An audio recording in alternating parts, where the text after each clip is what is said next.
मला तर पंकजा मुंडेंकडनं ही अपेक्षा होती, की त्यांचं कालचं जे स्टेटमेंट होतं ते मी ऐकलं. त्याच्यात सरळ लिहिलंय, की 6:30 ते 6:45 मध्ये मला ही माहिती मिळाली.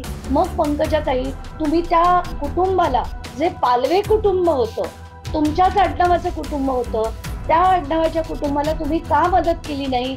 ती जी सासरची माणसं होती, ती देखील पोलिस स्टेशनमध्येही नव्हती, हॉस्पिटलमध्येही नव्हती. ते सगळं का झालं? ती केवळ आत्महत्या असती, ते सगळं झालं नसतं.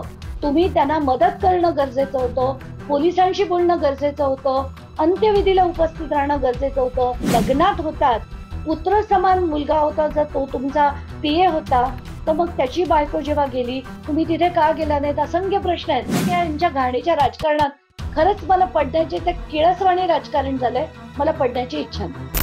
काही गोवी कॉलेजच्या अंतर्विधी होणार होता तिथे बाचावाचीचं पण प्रकरण समोर आज महत्वाच्या अशा 2 गोष्टी घडल्या. एक म्हणजे आनंद गर्जेंना काल रात्री आता ती अटक होती का त्यांनी सरेंडर केलं याची क्लॅरिटी आता माझ्याकडे नाहीये.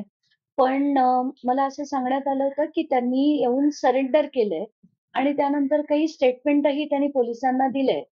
तर आत्ताच्या घटकेला हे झालं ठीक आहे, पण आरोपी 3 होते. तर अजय आणि शीतल यांचं काय झालं ते अजूनपर्यंत काही कळलेलं नाहीये. पण आता प्रमुख आरोपी आपण जो म्हणतोय तो आनंद गर्जे पोलिसांकडे आहे असं कळलंय. या व्यतिरिक्त तेवढं होतंय की नाही तेवढ्यात मला त्यांच्या गावाकडून म्हणजे पाथर्डी तालुक्यातनं त्या अंत्यविधीचे सगळे फोन यायला लागले. तिथे प्रचंड तमाशे केले गेले.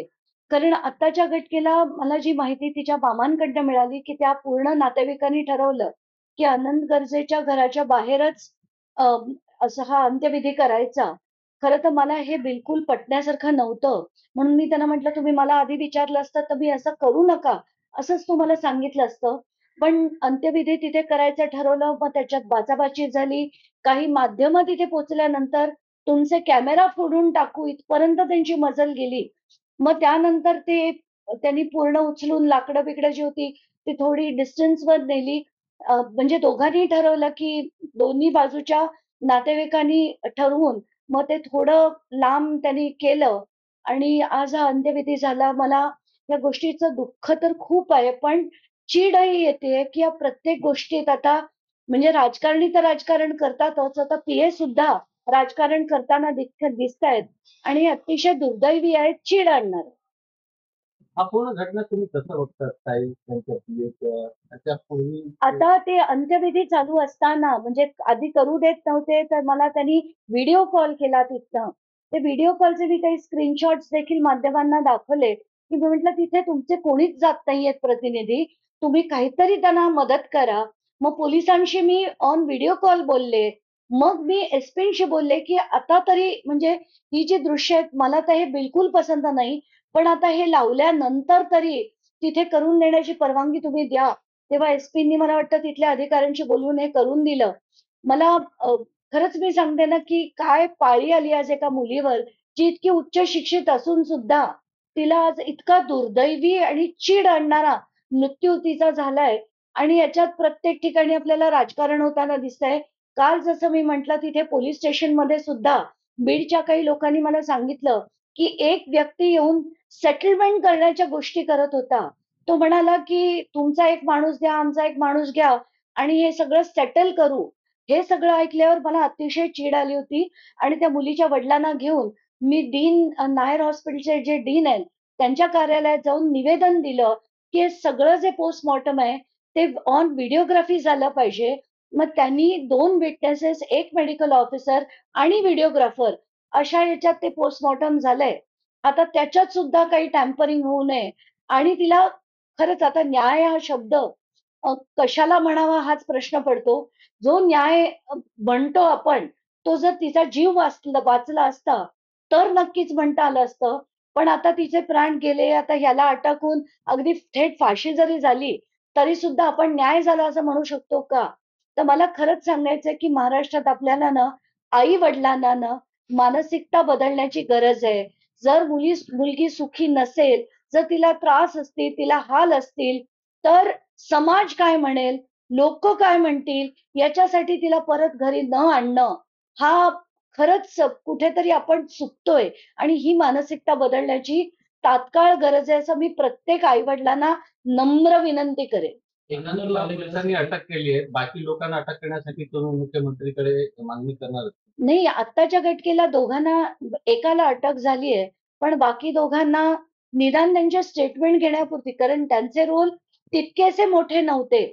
आता जे शीतल आंधळेचं मी ऐकलं, की "तू जर तुला नांदायचंय तर नांद, नाहीतर आम्ही आमच्या भावाचं दुसरं लग्न करून देऊ."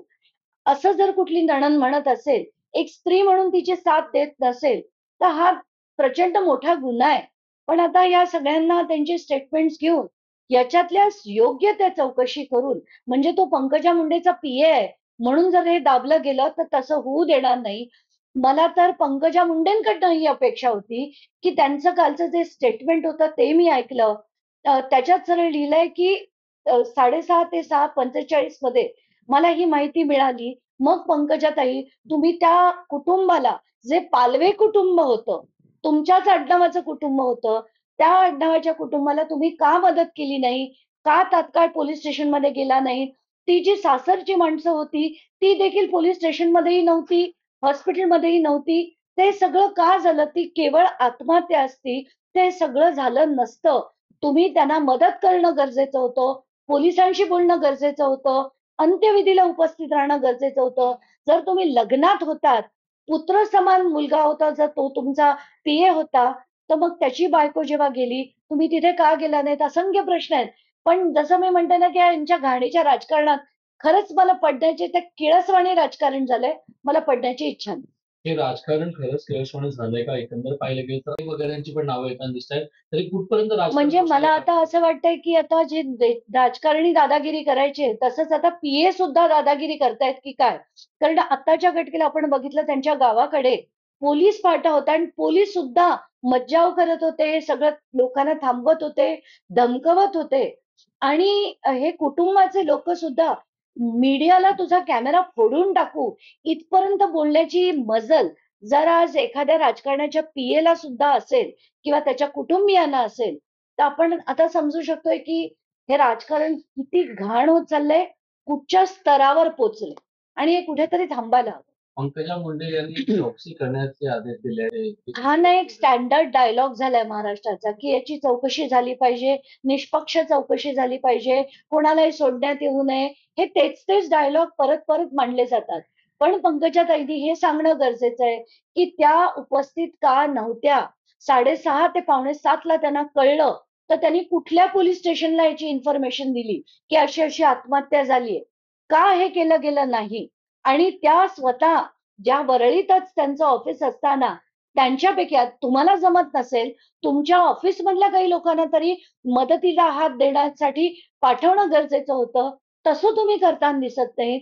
त्या गरजे कुटुंबाचे कुठलीही व्यक्ती ना पोलिस स्टेशनला होती, ना तिथे हॉस्पिटलमध्ये.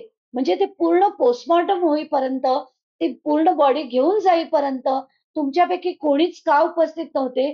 या प्रश्नांची सुद्धा उत्तरं तुम्ही दिली पाहिजेत. पंकजाताई, तुमच्याकडनं तुम्ही मंत्री म्हणून तरी या सगळी त्यांची एक जबाबदार व्यक्ती म्हणून त्यांना मदत करणं गरजेचं होतं, पण तसं तुम्ही करताना पुन्हा एकदा दिसल्या नाही.